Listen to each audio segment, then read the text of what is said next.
തിരുവനന്തപുരം ജില്ലയിലെ ചെങ്കൽ പഞ്ചായത്തിലെ ചെങ്കൽ കൃഷിഭവന്റെ പരിധിയിൽ വരുന്ന കീഴ്ക്കൊല്ല പാടശേഖരത്തിൽ വിവിധ ഇനം പച്ചക്കറികൾ കൃഷി ചെയ്തു വരുന്നു. 8 ക്ലസ്റ്ററുകളിലായാണ് ഇവർ കൃഷി ചെയ്യുന്നത്. പാവൽ, പയർ, കോവൽ, വെണ്ട, കീര, പടവലം തുടങ്ങിയ വിവിധ ഇനം പച്ചക്കറികളാണ് ഇവർ കൃഷി ചെയ്യുന്നത്. കീഴ്ക്കൊല്ല പാടശേഖരത്തിലെ തൃക്കണ്ണാപുരം ക്ലസ്റ്ററിലെ പച്ചക്കറി കൃഷിയെക്കുറിച്ച് ഇന്ന് നമുക്ക് കാണാം.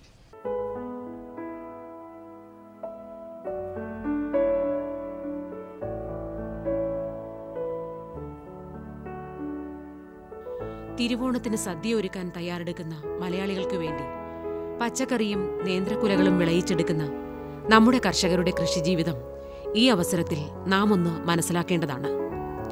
ഓണക്കാലത്തേക്ക് വിളവ് കൊയ്യാൻ കണക്കാക്കി വിളവിറക്കുന്ന മലയാളി കർഷകരും അന്യസംസ്ഥാനങ്ങളിലെ കർഷകരും ഓണനാളുകളിൽ ധാരാളം വിളവുകൾ കേരളത്തിലെ വിവിധ മാർക്കറ്റുകളിൽ എത്തിക്കുന്നു.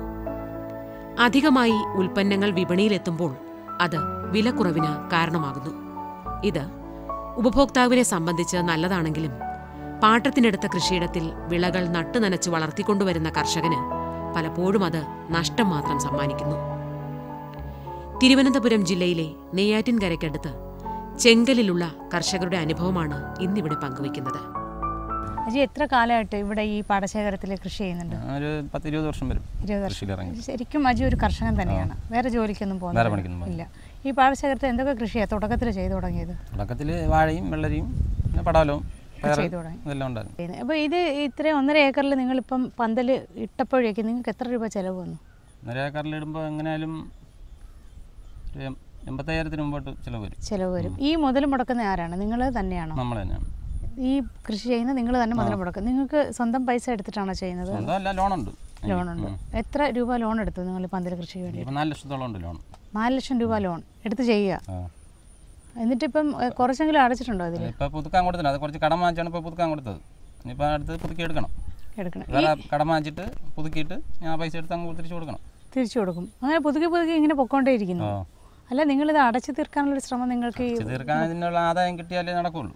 അപ്പോൾ ഈ നഷ്ടം വരുന്നതോറും നമുക്ക് ബുദ്ധിമുട്ടാണ് അടയ്ക്കാനൊക്കെ. അപ്പോൾ ഈ പന്തൽ കൃഷിയിൽ ഇത് പടവലം, പാവല്, പയറൊക്കെ ചെയ്യുന്നുണ്ടല്ലോ, ഇതൊരു നഷ്ട കൃഷിയാണോ?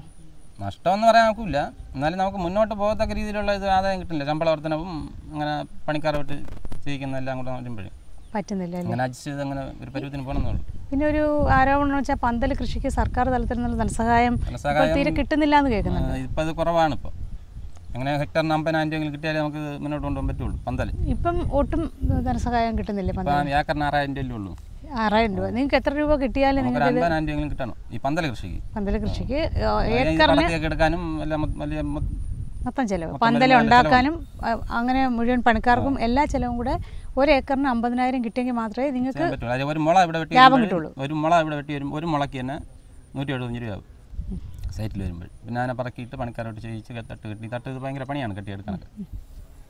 ഈ സർക്കാർ തരുന്ന 6,000 രൂപ കൊണ്ട് എന്തിനുണ്ടല്ലോ? 6,000 രൂപ കൊണ്ടൊന്നും ചെയ്യാൻ പറ്റില്ല ഒരു ഏക്കറിന്. പക്ഷേ നിങ്ങളുടെ ഈ 50,000 രൂപ കിട്ടിയാലേ നമുക്ക് ഇത് മുന്നോട്ട് എങ്ങനെയെങ്കിലും പിടിച്ച് കൊണ്ടുപോകാൻ പറ്റുള്ളൂ. അപ്പോൾ നിങ്ങൾ ഇത്രയും വളരെ ഭംഗിയായിട്ട് ഇത്രയും നല്ലതുപോലെ പച്ചക്കറി കൃഷി ചെയ്തു വരുമ്പോൾ നിങ്ങളുടെ ഈ ഒരു പരാതികൾ നിങ്ങൾ ആരെയും അറിയിച്ചിട്ടില്ലേ? ഇങ്ങനെ പരാതി ഇപ്പം മേളിലോട്ട് പോകേണ്ട സമയമില്ല. ഇവിടെ ഈ പണിയായിട്ട് ഇങ്ങനെ നടക്കുകയാണ്.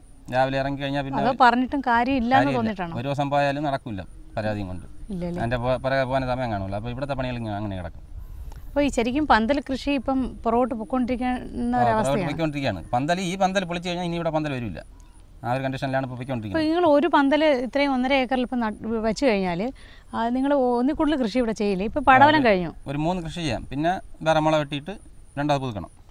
ആ 3 കൃഷി ആകുമ്പോഴത്തേക്ക് ഇതൊക്കെ മുളയൊക്കെ ചെത്തു കുറച്ചൊക്കെ കിട്ടും, കുറേയൊക്കെ ചെത്തു ഇല്ലാതെ പോകും. പിന്നെ വേറെ വെട്ടണം, മുള വെട്ടിയിട്ട് അതിൻ്റെ മെയിൻ്റെനൻസ് ചെയ്തെടുക്കണം. അപ്പോൾ ഇപ്പോൾ ഈ പടവലം കമ്പിയൊക്കെ ദ്രവിച്ച് പോകും, കിടക്കില്ല. ഒരു 6 മാസം കിടക്കും ഇപ്പോഴത്തെ കമ്പികൾ.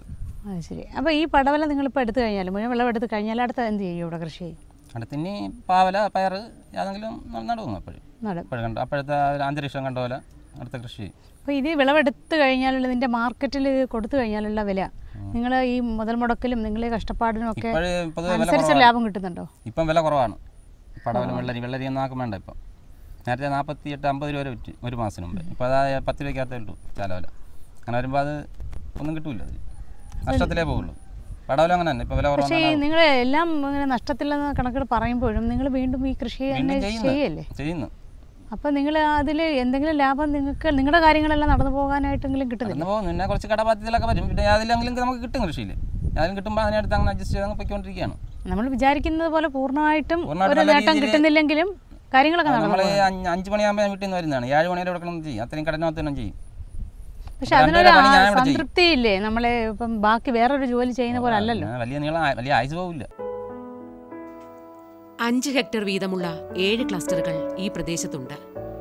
25ഉം 30ഉം അംഗങ്ങളുള്ള ഈ ക്ലസ്റ്ററുകളിൽ 30ഉം 40ഉം വർഷമായി നിരന്തരം കൃഷി ചെയ്തു വരുന്ന കർഷകരെ നമുക്ക് കാണാൻ സാധിക്കും.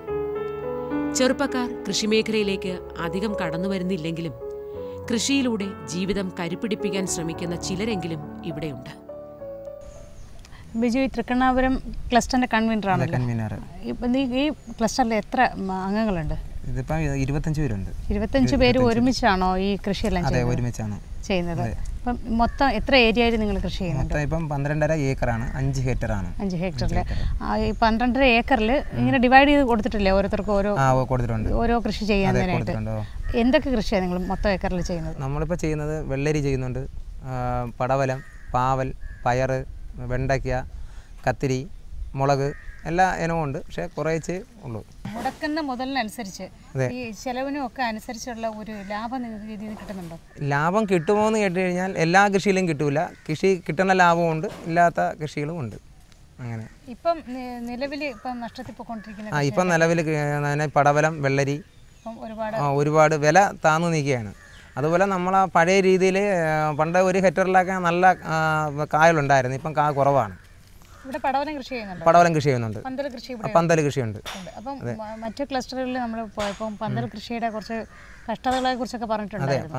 അതേ കഷ്ടതയും ഇതും ഇവിടെ ഉണ്ട്. അപ്പം നിങ്ങൾ ഇതിന് മുടക്ക് മുതൽ എവിടുന്നാണ് സ്വരൂപിക്കുന്നത്? മുടക്ക് നമ്മൾ ലോൺ എടുത്തിട്ടുണ്ട്. SPT നിന്നും സഹകരണ ബാങ്കിൽ നിന്ന് ലോൺ എടുത്തിട്ടുണ്ട്. എത്ര ലക്ഷം വീതം എടുത്തിട്ടുണ്ട്? ഞാനിപ്പം എല്ലാ ബാങ്കും 5 ലക്ഷം രൂപ ലോൺ എടുത്തിട്ടുണ്ട്. മൊത്തം 3 ബാങ്കിൽ നിന്ന് ലോൺ എടുത്തിട്ടുണ്ട്. 5 ലക്ഷം രൂപ മുടക്കിയാണ് 5 ലക്ഷം രൂപ മുടക്കിയാണ് നമ്മൾ കൃഷി ഇട്ടിരിക്കുന്നത്. പച്ചക്കറിക്ക് മാത്രമല്ല വാഴയും ഇതിൽ ഉൾപ്പെടും. എല്ലാം കൂടെ ഉൾപ്പെടും. അപ്പം ഇത്രയും രൂപയ്ക്ക് നിങ്ങൾ പലിശ അടച്ചോ അല്ലെങ്കിൽ ഇതിന്റെ കടം കുറച്ചെങ്കിലും വീട്ടാൻ ശ്രമിക്കുകയോ എന്തെങ്കിലും ചെയ്തിട്ടുണ്ടോ? നമ്മളിപ്പം കാശ് ചെയ്താണ്ട് പലിശ അടച്ചാണ് വെക്കുന്നത്. ഇങ്ങനെ പുതുക്കും. അവർ മാനേജർ വിളിക്കും. നമ്മൾ ആ ഡേറ്റ് ആകുമ്പോൾ കൊണ്ട് പലിശ പുതുക്കും. അത് നമുക്ക് ഒന്നും ഇല്ലയെന്നുണ്ടെങ്കിൽ നമ്മൾ വീട്ടിലെ ആഭരണം എന്തെങ്കിലും പണയം വെച്ച് എന്തെങ്കിലും ചെയ്യാതിരിക്കില്ല. ലോണ് കറക്റ്റായിട്ട് മൂവ് ചെയ്ത് പോവുക തന്നെ. അല്ലെങ്കിൽ നമ്മൾ ജാമ്യം കൊടുത്തിട്ടുണ്ട് ആ വസ്തു. അല്ലെങ്കിൽ നിങ്ങളിത് പാട്ടത്തിനടുത്തല്ലേ ചെയ്യുന്നത്? അതെ, പാട്ടത്തിനടുത്ത്. എത്ര ഏക്കർ ഇപ്പോൾ പാട്ടത്തിനെടുത്തേക്കുന്നത്? ഈ 12 ഏക്കറും പാട്ടമാണോ? ഈ 12 ഏക്കർ പാട്ടമല്ല. ചില പേരെ സ്വന്തം വയലുകളുണ്ട്, പാട്ട വയലുമുണ്ട്. അപ്പം നിങ്ങൾ മാത്രം ഈ 25 പേര് മാത്രമാണോ ഇവിടെ കൃഷി ചെയ്യുന്നത്? അതോ പണിക്കായിട്ട് പുറത്തുനിന്ന് വേറെ ആളുകൾ വെളിയിൽ നാളുണ്ട്, പണിക്കാറുണ്ട്. കണ്ടമാനം പണിക്കാർ തന്നെ. അപ്പോൾ കൂലിക്ക് ആളിനെ വെച്ച് ചെയ്യുമ്പോൾ അതിന് നമുക്ക് ചെയ്യാനുള്ള ഒരു പരിധിയില്ലേ? ഒരാളോ അല്ലെങ്കിൽ നമ്മൾ ആ സഹപാഠികളോ ചെയ്ത് കഴിഞ്ഞാൽ ഒരു പരിധിയില്ലേ? അപ്പം അത്രയും നമ്മൾ വെളിയിൽ നിന്ന് പുറത്തുനിന്ന് ആളെ തന്നെ എടുക്കണം. അപ്പോൾ ഇത് ഈ കൂലി കൊടുപ്പും ഈ ചെലവും എല്ലാം കൂടെ നിങ്ങളുടെ കയ്യിൽ നിൽക്കുമോ? നമ്മളെ നിൽക്കാൻ വേണ്ടിയാണ് നമ്മളെയും പ്രാർത്ഥനയും നമ്മൾ ചെയ്തുകൊണ്ടിരിക്കുന്നത്. അതിൻ്റെ ഫലം നമുക്ക് ദൈവം നല്ല കാലാവസ്ഥയും ആനുകൂല്യവും നമ്മൾ അങ്ങനെ വിലയും ഉണ്ടെങ്കിൽ നമ്മൾ ചിലപ്പോൾ പിടിച്ചു നിൽക്കും. ഇല്ലെന്നുണ്ടെങ്കിൽ ഈ കൃഷിയിൽ കിട്ടിയില്ലെങ്കിൽ അടുത്ത കൃഷിയിൽ കിട്ടും എന്നുള്ള പ്രതീക്ഷ. കൃഷിഭവൻ്റെ ഭാഗത്ത് നിന്ന് നിങ്ങളോടുള്ളൊരു സമീപനം എങ്ങനെയാണ്? കൃഷി ഓഫീസിൻ്റെ ഭാഗത്തു നിന്ന് നമുക്ക് നല്ല നേതൃത്വവും നല്ല കൃഷി ഓഫീസറും അവിടുത്തെ അസിസ്റ്റൻ്റ് എല്ലാവരും നമ്മളെ നല്ല രീതിയിലാണ് പ്രവർത്തനവും. വന്ന് കൃഷി ഒന്ന് നോക്കാനും നല്ല എപ്പോൾ വിളിച്ചിരുന്നാലും വരാനും എന്ത് കാര്യം വാഴ ഒടിഞ്ഞിരുന്നാലും പച്ചക്കറി നടാനും വന്ന് നോക്കുവാനും നല്ല മാതൃക പറഞ്ഞു തരാനും എല്ലാ കാര്യങ്ങളും കൃഷി ഓഫീസർ വരും. കൃഷി അവരും വരും, എല്ലാവരും വരും. അവിടെ നിന്ന് കൃഷിഭവനിൽ നിന്നുള്ള ധനസഹായം നിങ്ങൾക്ക് എന്തൊക്കെയാണ് ലഭിച്ചിട്ടുള്ളത്? ധനസഹായം നേരത്തെയാണെന്നുണ്ടെങ്കിൽ വാഴയുടെ പൈസ കിട്ടിക്കൊണ്ടുവന്ന് ഈ 2 വർഷം കൊണ്ട് ഇപ്പം നേച്ചർ കമ്മിറ്റി ഒന്നും കിട്ടാറില്ല. അപ്പം നമ്മൾ അപേക്ഷ കൊടുക്കും. അവർ പറയണത് നമ്മൾ സാറിൻ്റെ കൃഷി ഓഫീസറെ പോയി ചോദിക്കുമ്പോൾ പറയും ഇതുവരെ വന്നിട്ടില്ല, വന്ന പൈസകളെല്ലാം ബിജു ബാങ്കിൽ അക്കൗണ്ടിൽ വരും, നിങ്ങൾ അക്കൗണ്ടിൽ മാത്രം നോക്കിയാൽ മതി. നമ്മൾ വരും. നമ്മളിവിടെ അക്കൗണ്ടിൽ പോകുമ്പോൾ ബാങ്കിൽ അവിടെ പൈസ കാണത്തില്ല, അവർ നമ്മളെ ഓട്ടിക്കുകയാണ് ചെയ്യുന്നത്. നമ്മൾ പ്രതീക്ഷിച്ചുകൊണ്ട് ഇരിക്കുകയാണ്. വരും എന്നെങ്കിലും വരും. ഈ ഓണത്തിന് മുമ്പേയും കിട്ടുമെന്നുള്ള പ്രതീക്ഷയാണ്. അത് ഗവൺമെൻറ് നമ്മളെ കൃഷിക്കാരെ ഒരു ഓണം ആഘോഷിക്കാനെങ്കിലും 1 ഗഡുവിലെ പൈസയെങ്കിലും നമുക്ക് കിട്ടാൻ വേണ്ടി നമ്മൾ ഗവൺമെൻറ്റിനോട് അഭ്യർത്ഥിക്കുകയാണ്. പാട്ടത്തിനെടുത്ത ഭൂമിയിൽ കൃഷി ചെയ്യുന്ന ഈ കർഷകർ ഓണവിപണിയിൽ അവർക്ക് പല വിളകൾക്കും കുറഞ്ഞ വിലയാണ് ലഭിക്കുന്നതെന്ന് പരാതിപ്പെടുന്നു. എന്നാൽ ഈ വിലക്കുറവ് കൊണ്ടൊന്നും കൃഷിയോടുള്ള ഇവരുടെ ആഭിമുഖ്യം നഷ്ടപ്പെടുന്നില്ല. അടുത്ത കൃഷിയിൽ നല്ല വില ലഭിക്കുമെന്ന് ഇവർ പ്രത്യാശിക്കുന്നു. എത്ര കാലമായിട്ട് ഈ ക്ലസ്റ്ററിലുണ്ട്? തുടങ്ങിയപ്പോൾ തൊട്ടേ ഉണ്ടോ? ഉണ്ട്. ഈ ചേട്ടൻ ശരിക്കും ഒരു കൃഷിക്കാരനാണോ അതോ വേറെ എന്തെങ്കിലും ജോലിക്ക് പോകുന്നില്ല? എത്ര കാലമായിട്ട് ഈ കൃഷിയിലേക്ക്? 20 വർഷത്തിൽ കൂടുതലായി കൃഷി തുടങ്ങി. ആദ്യം സ്വന്തമായിട്ട് ഭൂമിയിലാണോ? സ്വന്തമായിട്ടല്ല, എല്ലാം പാട്ടകൃഷിയാണ്. സ്വന്തമായിട്ട് ഭൂമി കുറവാണ്. അപ്പോൾ പാട്ടകൃഷിയാണ് ആദ്യം തൊട്ടേ തുടങ്ങി ചെയ്യുന്നത്. എന്ത് കൃഷിയായിരുന്നു? ചീര, പടവലം, പാവല്, പയറ്, കോവല്, ഇങ്ങനെയുള്ള തുടർന്നുള്ള വെള്ളരി, ഇങ്ങനെയുള്ള തുടർന്നുള്ള കൃഷികളെല്ലാം മാറി മാറി അതേ കാലങ്ങളിൽ ചെയ്തു വന്നു. ഇപ്പോൾ ഈ തൃക്കണ്ണപുരം ക്ലസ്റ്ററിൽ ഇപ്പം ചേട്ടൻ എന്തൊക്കെ കൃഷിയാണ് ചെയ്യുന്നത്? ഇപ്പോൾ ചെയ്തിരിക്കുന്നത് പയറ്, വെണ്ട നട്ടിട്ടുണ്ട്, വെള്ളരിയുണ്ട്, പാവൽ നട്ടിട്ടുണ്ടായിരുന്നു, തീർന്നു. ചീര നട്ടിട്ടുണ്ട്. പാവൽ കഴിഞ്ഞു. അപ്പോൾ ഇത്രയും കൃഷി ചേട്ടന് തിരിച്ചു തന്ന ഏരിയയിലാണോ ചെയ്യുന്നത്? അതെ. അപ്പോൾ അത് എത്ര സ്ഥലമാണ് മൊത്തം ഉള്ളത്? ഇപ്പോഴും ഉള്ളതിൽ കൃഷിക്കായിട്ട് തുടങ്ങിയിട്ടുള്ളത് ഒരു 2 ഏക്കർ കൃഷി ഇപ്പോൾ ഉണ്ട്. സ്വന്തം ചെയ്യാൻ. അപ്പോൾ വാഴകളും ബാക്കി കൃഷികൾ പോയിട്ട് ഇപ്പോൾ ഈ പച്ചക്കറി കൃഷിക്ക് വേണ്ടിയിട്ട് തുടങ്ങിയത്. ഒരു കൃഷി രീതിയെ കുറിച്ചൊന്ന് പറഞ്ഞു. എത്ര മണിക്ക് നിങ്ങൾ പാടത്ത് വരും? ഞങ്ങൾ 6 മണിക്ക് പാടത്ത് ഇറങ്ങി പണി ചെയ്ത് കഴിഞ്ഞാൽ ഊണ് സമയവും കാപ്പി സമയവും കഴിഞ്ഞ് പോയിട്ടുള്ള സമയങ്ങൾ മൊത്തവും വയലിൽ പണിയെടുക്കുകയാണ്. അത് കഴിഞ്ഞിട്ട് ഒരു 6 മണിയൊക്കെ ആവുന്നതുവരെയും വയലിൽ പണിയെടുക്കും. എന്തൊക്കെയാണ് നിങ്ങൾ ചെയ്യുന്ന കൃഷി രീതികൾ? എന്തൊക്കെയാണ് ചെയ്യുന്ന കൃഷി? രാവിലെ വന്നാൽ എന്താ ചെയ്യുന്നത്? രാവിലെ വന്നിട്ട് വെള്ളം കോരും.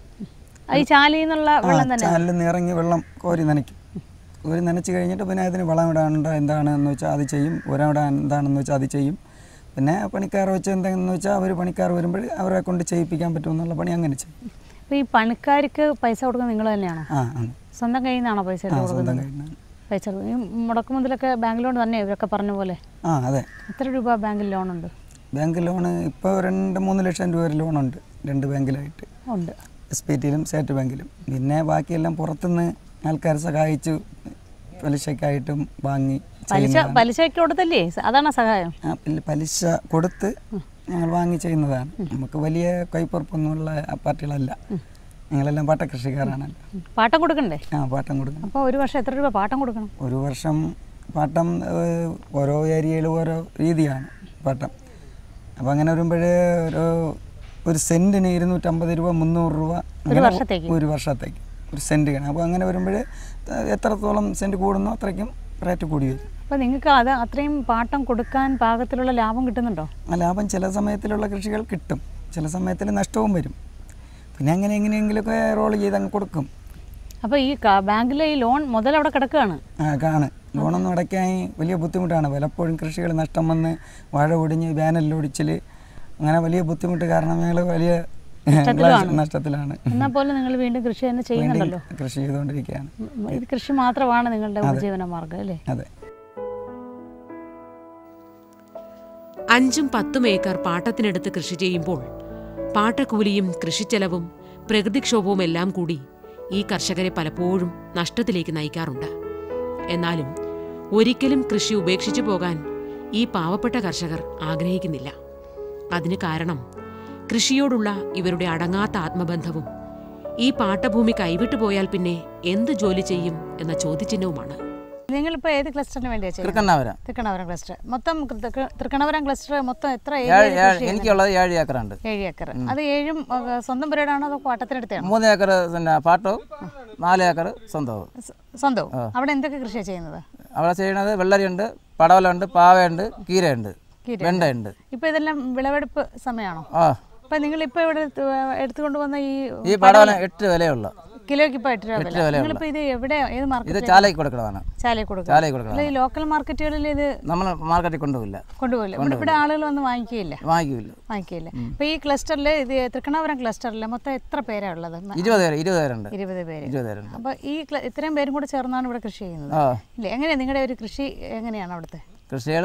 നമ്മളിപ്പോൾ ജോലിക്ക് ആൾ നിർത്തി കൃഷികളാണ്. ഇതിനുള്ള വിത്തും വളമൊക്കെ വാങ്ങിക്കണ തന്നെ, കംപ്ലീറ്റ് വാങ്ങിക്കണ തന്നെ.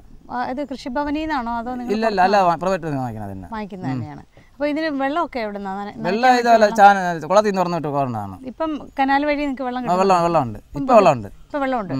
നെയ്യാർ ഡാമിൽ നിന്ന് തന്നെയാണോ വെള്ളം വരണം? ഇപ്പം വെള്ളത്തിന് ബുദ്ധിമുട്ടില്ല? ഇപ്പോൾ ബുദ്ധിമുട്ടില്ല. അപ്പം നിങ്ങൾ ഇപ്പം കൃഷി തുടങ്ങിയ സമയം തൊട്ട് മഴയൊക്കെ ഉണ്ടല്ലോ, 2 മാസമല്ലേ? 2 മാസമായുള്ളൂ. ആ സമയത്ത് വെള്ളം അവിടെ ഉണ്ട്. അപ്പം കൃഷി മറ്റു ബുദ്ധിമുട്ടൊന്നും ഉണ്ടായില്ല? ഇപ്പോൾ ബുദ്ധിമുട്ടൊന്നുമില്ല. പിന്നെ ഈ മാർക്കറ്റിലേക്ക് നിങ്ങൾ വിളവ് കൊടുക്കുന്നുണ്ടല്ലോ, കൊടുക്കുന്നുണ്ട്. അപ്പോൾ ഇതിനൊക്കെയുള്ള വില നിങ്ങൾക്ക് ലാഭകരമാണോ? ഇപ്പം നഷ്ടത്താണ് ഓടുന്നത്. ഇപ്പം നഷ്ടത്തോട് ഓരോന്നിൻ്റെയും ഇപ്പോഴത്തെ മാർക്കറ്റ് എന്ന് പറയാമോ? മാർക്കറ്റ് പടവല 8 രൂപ, വെള്ളരി 5 രൂപയുള്ളൂ, ചീര 20 രൂപ, വെണ്ടയ്ക്ക 12 രൂപ, ഇതെല്ലാം പല റേറ്റുകളുണ്ട്. പാവയ്ക്ക് 50 രൂപ, പയർ 50 രൂപ. ഈ വില ഇപ്പം നിങ്ങൾക്ക് വളരെ നഷ്ടമാണോ? പയറിനും പാവയ്ക്കൊക്കെ വില ഉണ്ട്, കുഴപ്പമില്ലാതെ. പക്ഷെ പടവലം വെള്ളരിക്കൊക്കെ ലോക്കൽ വില. ഇവിടുത്തെ കൃഷിഭവന്റെ പ്രവർത്തനം കർഷകർക്ക് എപ്പോഴും സഹായകരമാണ്.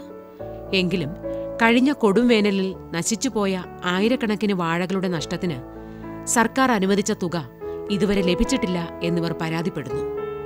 എന്നാൽ അത് അടുത്തു തന്നെ കർഷകർക്ക് ലഭ്യമാക്കുമെന്ന് കൃഷിഭവനും വാഗ്ദാനം ചെയ്യുന്നു. ഈ പ്രദേശത്തെ നെൽകൃഷിയെ പ്രോത്സാഹിപ്പിക്കാൻ ഇവർ ധാരാളം പദ്ധതികൾ നടപ്പാക്കി വരുന്നു. മറ്റു പാടശേഖരങ്ങളുണ്ടെന്ന് പറഞ്ഞില്ലേ, ഇതുപോലെ തന്നെ അവിടെ പച്ചക്കറി കൃഷി തന്നെയാണോ ചെയ്യുന്നത്, നെൽകൃഷിയാണോ? നെൽകൃഷി ചെയ്യുന്ന പാടശേഖരങ്ങളിൽ, അതായത് കീഴമാഹം ഒരു പാടശേഖരം നെൽകൃഷിയാണ്. തനത് കൃഷി ഇപ്പോഴും നെല്ല് തന്നെയാണ് ചെയ്തു വരുന്നത്. ഓരന്നൂർ ഒരു പാടശേഖരം നെല്ല് ചെയ്യുന്നുണ്ട്. അവിടെ പച്ചക്കറി വളരെ കുറവാണ്. വാഴയും കുറേയധികം വാഴയുണ്ട്. അല്പം കുറച്ച് ഭാഗത്ത് മരിച്ചിനിയുണ്ട്. പിന്നെയുള്ള മേലമാഹത്തും പച്ചക്കറി വളരെ കുറവാണ്, നെൽകൃഷിയാണ് കൂടുതലുള്ളത്. പ്ലാത്താങ്കര ഒരു നെൽകൃഷി പാടശേഖരമാണ്. ആറയൂർ ഒരു പാടശേഖരം. അത് ആറയൂർ എന്ന് പറയുമ്പോൾ അത് സ്കാറ്റേഡായിട്ടാണ് ആ കാണുന്നത്. മറ്റേ ഇടയ്ക്കിടയ്ക്ക് അവിടെ ആയിട്ട് വന്നിട്ട് ഇപ്പോൾ നെൽകൃഷിക്ക് ആനുകൂല്യം കിട്ടാൻ കണക്കിന് എല്ലാവരും ചേർത്ത് ഒരു ക്ലസ്റ്റർ അങ്ങനെ രൂപീകരിച്ച് വെച്ചിട്ടുണ്ട്. പിന്നെ കരിക്കക്കരി, അതായത് കാരിയോടെന്ന് പറയുന്ന ഒരു സ്ഥലമാണ്. അവിടെ ഒരു നല്ലൊരു പാടശേഖരം അവിടെയുണ്ട്. അങ്ങനെ ഒരു 6 പാടശേഖരം ഇപ്പോൾ നിലവിലുണ്ട്. ചെങ്കൽ കൃഷിഭവന്റെ പരിധിയിൽ 80 ഹെക്ടർ സ്ഥലത്ത് കറക്റ്റായിട്ട് 6 പാടശേഖരം ഉണ്ട്. അതുപോയിട്ട് 3 ഹെക്ടർ സ്ഥലത്ത് കരനെല്ല് കൃഷിയും ഇവിടെ ചെയ്യുന്നുണ്ട്. പ്രകൃതിക്ഷോഭം വന്നപ്പം പോലും കഴിഞ്ഞ 2 വർഷമായൊരു ധനസഹായം കിട്ടിയില്ല എന്നുള്ളൊരു പരാതി അവർ പറയുന്നുണ്ട്. അപ്പം സാറിനെ സംബന്ധിച്ച് ഇത് മുകളിലോട്ട് അറിയിക്കുക എന്നുള്ളതല്ലേ പറ്റുള്ളൂ. നമ്മൾ ഈ ക്ലെയിം കിട്ടുന്ന മുറയ്ക്ക് ഫീൽഡ് വിസിറ്റ് ചെയ്യുന്നുണ്ട്. അത് ഫീൽഡ് വിസിറ്റ് ചെയ്യുമ്പോൾ കൃഷിക്കാരെ കൂടി കൊണ്ടു നിർത്തി ഇത് നിങ്ങളുടെ സ്ഥലമാണ്, നിങ്ങൾക്ക് ഇത്ര നഷ്ടപ്പെട്ടിട്ടുണ്ടെന്ന് അവർ പറയും. നമ്മൾ ബോധ്യപ്പെടുന്ന മുറയ്ക്ക് നമ്മൾ ക്ലെയിമാക്കി കൃത്യമായി അസിസ്റ്റൻറ്റ് ഡയറക്ടർക്ക് കൊടുക്കും. അത് മുകളിലോട്ട് പോകും. അത് പൈസ വരും. ചില സാങ്കേതിക തടസ്സങ്ങളൊക്കെ ആയിരിക്കല്ലേ, അത് സാമ്പത്തികമല്ലേ, അത് കൃത്യമായിട്ട് വരും. പിന്നെ അതുപോയിട്ട് നമ്മൾ കൃഷിഭവൻ മുഖേന കർഷക പെൻഷൻ കൊടുക്കുന്നുണ്ട്. അതൊരു വലിയ അനുഗ്രഹമായി. മാനദണ്ഡം എന്ന് പറയുമ്പോൾ ഒരു 10 സെൻറ്റ് സ്ഥലത്തിൽ കൃഷി ചെയ്ത് ഉപജീവന മാർഗം കഴിച്ചു വരുന്ന 60 വയസ്സായ ഒരു കർഷകന് ഇപ്പോൾ 500 രൂപയാക്കി. കഴിഞ്ഞ വർഷം 400 ആയി, ഇപ്പോൾ 500 രൂപയാക്കി കർഷക പെൻഷൻ കൊടുക്കുന്നു. അതുപോലെ തന്നെ കഴിഞ്ഞ ഇതിൽ ഈ സ്വന്തമായിട്ട് 1 സെൻറ്റ് ഭൂമി ഇല്ലയെന്ന് വയ്ക്കുക, അവൻ കൃഷി ചെയ്താണ് ജീവിക്കുന്നത്. അവർ ഒരു 10 വർഷമായി തുടർച്ചയായിട്ട് ഒരു സ്ഥലത്ത് കൃഷി ചെയ്യുന്നു എന്ന് ഉറപ്പായി കഴിഞ്ഞാൽ അവർക്ക് പെൻഷൻ കൊടുക്കാനുള്ള സംവിധാനം ഇപ്പോൾ അത് കൊടുക്കുന്നുണ്ട്. കൃഷിക്കാരുമായി എപ്പോഴും ഒത്തുചേർന്ന് പ്രവർത്തിക്കുന്ന കൃഷിഭവനാണ് ചെങ്കൽ പഞ്ചായത്തിലുള്ളത്. നിലമുഴുന്നതിനും ഞാറ് നടുന്നതിനും നെല്ല് കൊയ്യുന്നതിനുമുള്ള കൃഷിയന്ത്രങ്ങൾ ചെങ്കൽ കൃഷിഭവനോട് ചേർന്ന് പ്രവർത്തിക്കുന്ന പാറശാല മാതൃകാ കാർഷിക സേവന കേന്ദ്രത്തിന് സ്വന്തമായുണ്ട്.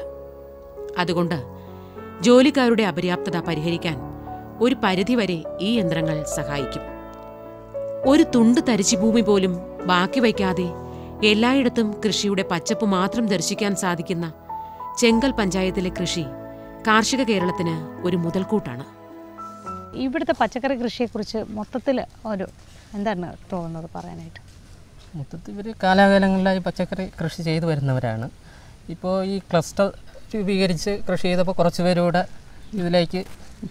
കൃഷിയിലേക്ക് കൂടുതൽ ആൾക്കാർ വന്നു കൃഷി ചെയ്യാൻ വേണ്ടി.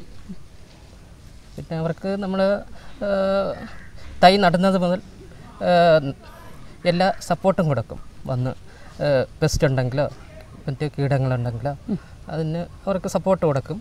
പിന്നെ നമ്മളെ കൊണ്ട് പറ്റുന്നത് നമ്മൾ പറഞ്ഞു കൊടുക്കും. അല്ലാത്ത യൂണിവേഴ്സിറ്റിയിൽ നിന്നൊക്കെ ആൾക്കാർ വന്ന് വിത്തും വളവും കൊടുക്കുന്ന ഏർപ്പാടൊന്നും ഇല്ലല്ലോ കൃഷിഭവനിലുണ്ടോ? ഇല്ല, വിത്തും വളവും കർഷകർ യൂണിവേഴ്സിറ്റിയിൽ നിന്നൊക്കെ വാങ്ങിക്കുകയാണ്. അവർ ഈ ചെറിയ 5 സെൻറ്റ് 10 സെൻറ്റ് ഒക്കെ ചെയ്യേണ്ട ആളുകളാണ് അവിടെ കൃഷിഭവനിൽ വരുന്നത്. ഇവരൊക്കെ യൂണിവേഴ്സിറ്റിയിൽ നിന്നൊക്കെയാണ് വാങ്ങിക്കുന്നത്. അപ്പോൾ കൃഷിഭവനിൽ നിന്ന് ഇവർക്ക്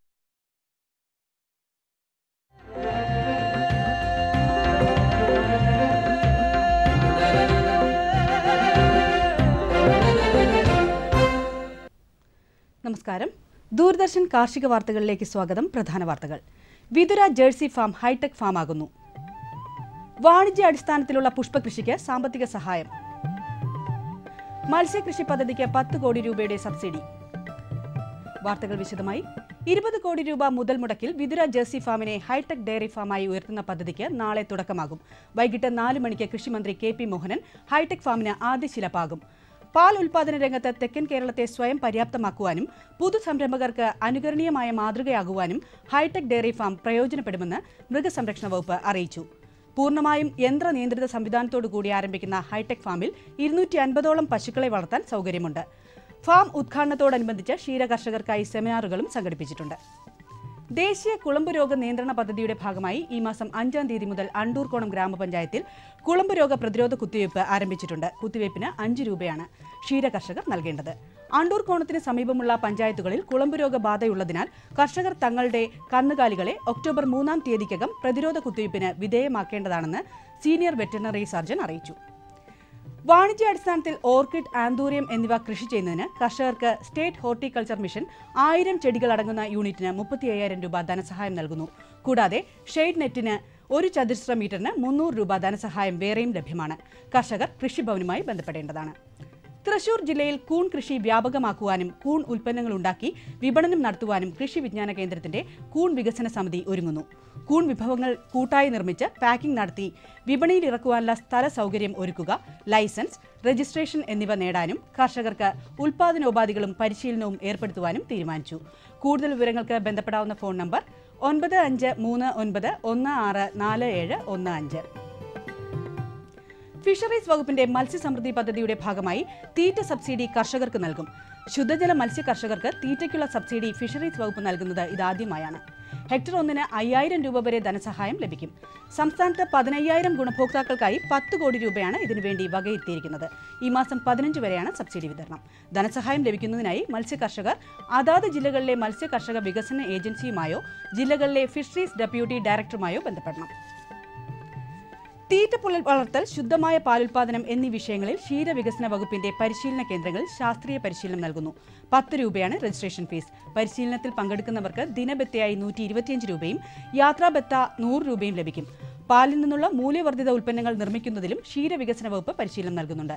ഇതിന് 75 രൂപയാണ് രജിസ്ട്രേഷൻ ഫീസ്. വിശദ വിവരങ്ങൾക്ക് ഇനി പറയുന്ന ക്ഷീര പരിശീലന കേന്ദ്രങ്ങളുമായി ബന്ധപ്പെടാം. തിരുവനന്തപുരം 047624400911, കൊല്ലം 047626985550, കോട്ടയം 048123022223, പാലക്കാട് 0492226040, കോഴിക്കോട് 049524144579. മധുരക്കിഴങ്ങ് കൃഷി ചെയ്യാൻ അനുയോജ്യമായ സമയമാണിപ്പോൾ. മധുരക്കിഴങ്ങിന്റെ മികച്ച ഇനങ്ങളായ ശ്രീ അരുൺ, ശ്രീ വരുണൻ, ശ്രീഭദ്ര, ശ്രീ കനക, ശ്രീരത്ന എന്നീ നടീൽ വസ്തുക്കൾക്ക് കേന്ദ്ര കിഴങ്ങ് വർഗ്ഗ ഗവേഷണ കേന്ദ്രവുമായി ബന്ധപ്പെടാം. Phone number 047125985551. ഇനി കമ്പോള നിലവാരം.